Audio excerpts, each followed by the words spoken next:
Students, today we are going to discuss with sexual reproduction. The meaning of sexual reproduction, it is the formation of young ones or offsprings by the fusion of gametes produced by two different parents.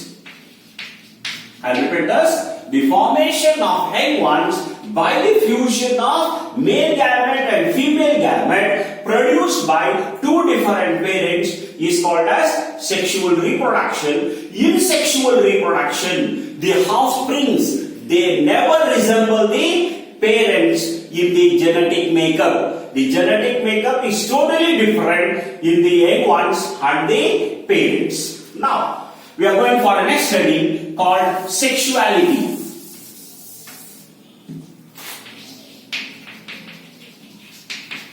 Sexuality in organisms. So in sexuality, we are going to see some terminologies. The first one is called as unisexual. Unisexual. Here the word itself represents uni, meaning of this only one sex. The individual has only one sex. Hence it is called as unisexual. Here the sex may be either male sex or a female sex, present only one sex in one particular individual. So here the male organisms are different, female organisms are different, hence it is called as unisexual. So unisexual is also called as dioecious. Unisexual is also called as dioecious. The word di represents two. One is always called as a male parent and the other one is called as a female parent. Hence we call it as dioecious. Some of the examples are papaya, date palm. So in higher organisms, humans also include under unisexualities. Now let's go to the next word called bisexual. The second one is called bisexual. Here the word represents bi means two. So both the sexes, both the male and female sex, both the sexes are present in a same individual. So here it should not be confused with bi means not two. Male and female it's different. That is, here the word bi represents both the sexes are present in the same individual, one particular individual, hence it is usually called as bisexual, or it is also called as monoecious. In one individual, both the sexes are being present, hence it is usually called as monoecious. Now, some of the examples for this is hibiscus. So hibiscus will have both androecium and gynoecium in the same flower, hence it is usually called as bisexual. Now, we'll step into one more example. In algae and in some of the protozoans, we see that the individual has both the sexes. So the individual has both the sexes, hence we use a word homothallus. So homo means same. In a same individual, both are being present. For that we use a word homothallus. Whereas in some higher organ, we use a word heterothallus. The other word is heterothallus. The meaning of hetero, there are two different. One is a male and the other one is a female. Hence, it is called as heterothallus. It is an opposite word of homothallus is heterothallus. This type of words are used in lower organisms. Now, we'll step into one more verse in some of the higher organisms. Let's say plants, higher plants. In this higher plants, we are talking about hibiscus. So, hibiscus has both the sexes. So, here we know that hibiscus has a female sex organ called as gynoecium. This gynoecium has three parts. The gynoecium has three parts. One of this is called as ovary, this is called as style, and this is called as stigma. Ovary, style, stigma together is called as gynoecium. Together is called gynoecium. So inside the ovary, there is a presence of a female gamete called as ovule. So this is one. Next, the male sex organs are also present in the hibiscus and thus has the presence of a filament and an anther.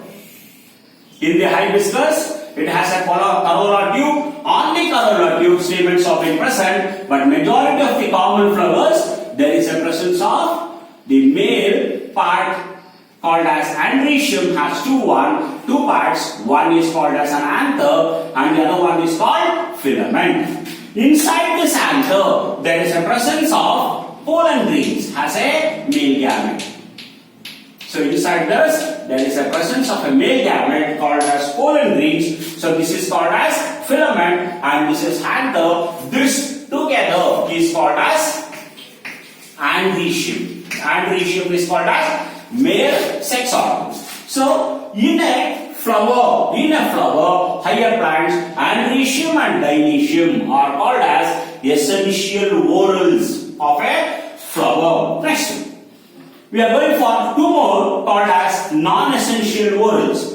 So non-essential whorls, just we see that there is a presence of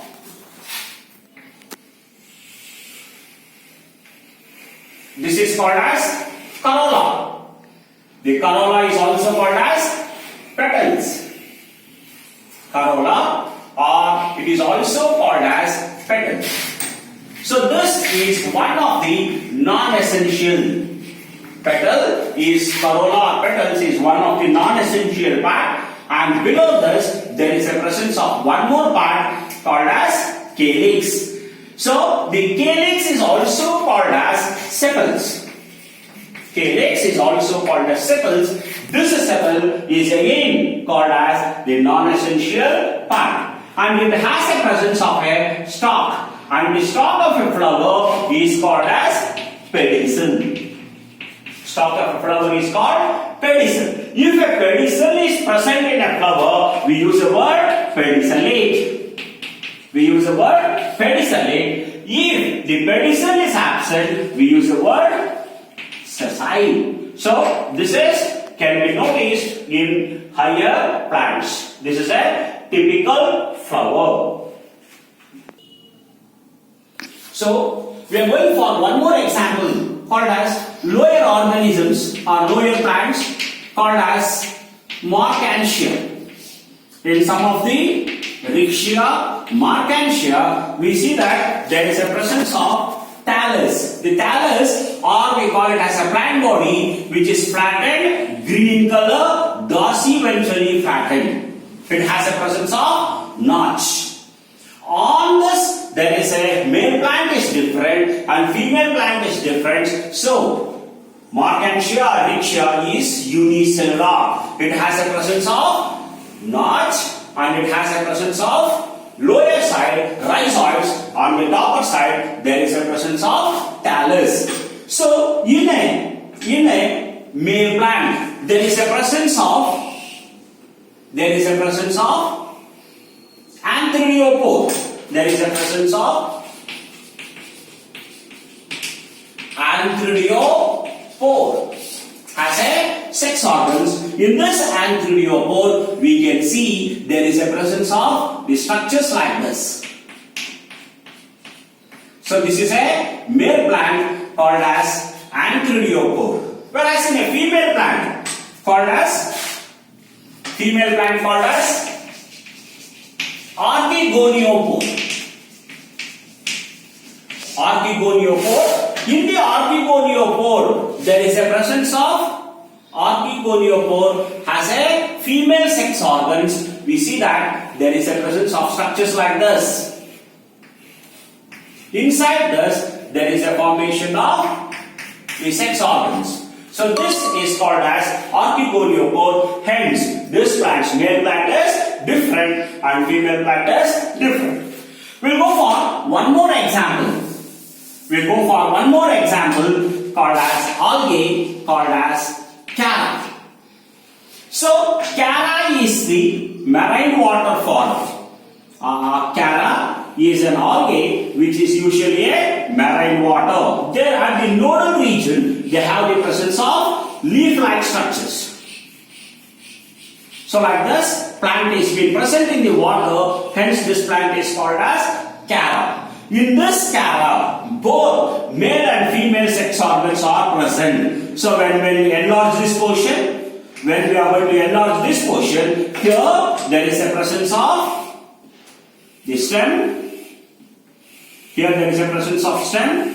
The stem has a presence of nodal region. Female sex organs are being present, and this female sex organ is called as oogonium. It is called as oogonium. This is a female sex organ. Whereas the male sex organs are spherical shaped and it is present below this. So here, this is usually called as a male sex organ called as antheridium. Antheridium is present and there is a presence of oogonium, and here there is a presence of orals of leaves are also can be noticed like this. So this is can be noticed in called as algae, called as Chara. Now we'll go for one more example in animals called as cockroach. So we are going for one more example called as cockroach. So we know that cockroach is called as Peripinata americana. Here the cockroaches are always unisexual. By seeing the posterior part, by seeing the abdomen, we can easily identify which is a male cockroach and which is a female cockroach. So when we see the lower portions,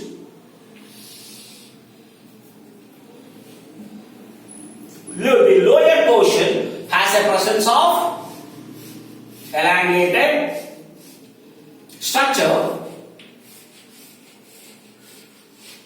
with both anal style and anal cirri. Anal styles are also there, anal cirri is also being present, and this is called as a male cockroach. Anal styles with anal cirri. Here there is a presence of testes.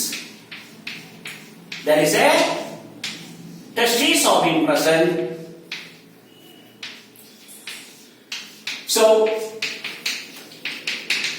when the abdomen is narrow with both anal styles and anal cirri, this is always called as a male cockroach. Whereas when we go for a female cockroach, we see that the abdomen is rounded.